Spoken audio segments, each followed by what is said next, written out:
బబులోను చక్రవర్తి నెబుకద్నెజర్ను ఒక భయంకరమైన కల వణికించింది. ఆ కలేమిటో, దాని అర్థమేమిటో ఎవ్వరికీ అంతుచిక్కలేదు.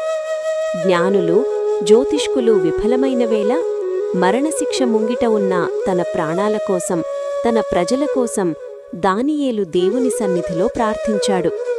దేవులు ఆ రహస్యాన్ని బయల్పరచగా దానియేలు రాజు ముందు నిలబడి ఇలా అన్నాడు: రాజా, మీరు కలలో ఒక భారీ ప్రతిమను చూశారు.